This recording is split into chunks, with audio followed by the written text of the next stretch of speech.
We got to open this country. In California, doctors say they saw a year's worth of suicides last month amid coronavirus lockdowns. So the doctors at John Muir Medical Center in San Francisco say they've seen more deaths by suicide in the last month than deaths from the coronavirus. Suicides, they say, are the direct result of the state's shelter-in-place order. Personally, I think it's time, says a doctor at John Muir.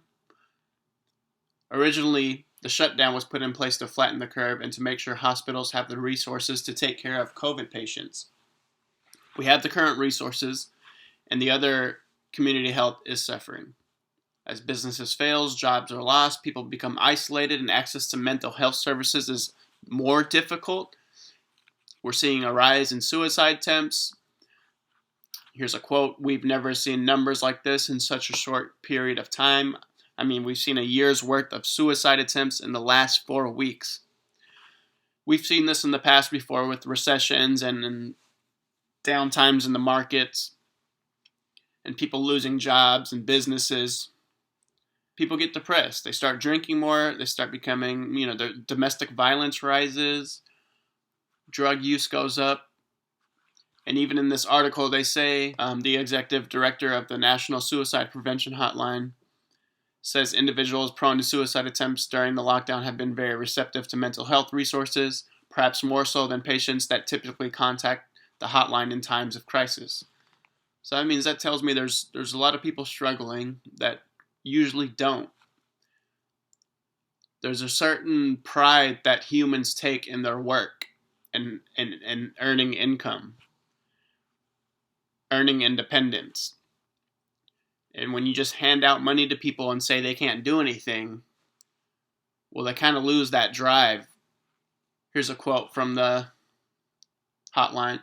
"Generally speaking, the vast majority of people say they feel better after they call and get the resources they need. With help comes hope."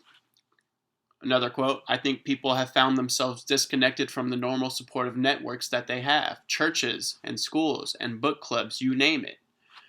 For some reason, our country was closing down churches and schools and other things while letting dispensaries stay open. Marijuana dispensaries."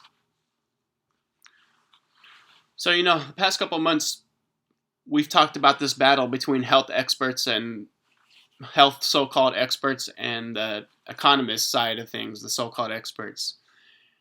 And the economist thinker, the business thinker will think, hey, the drug use is going to go up, alcohol use is going to go up, suicide is going to go up, attempts are going to go up, domestic violence is going to go up the longer we stay locked down and don't allow people to work and earn money and businesses shut down.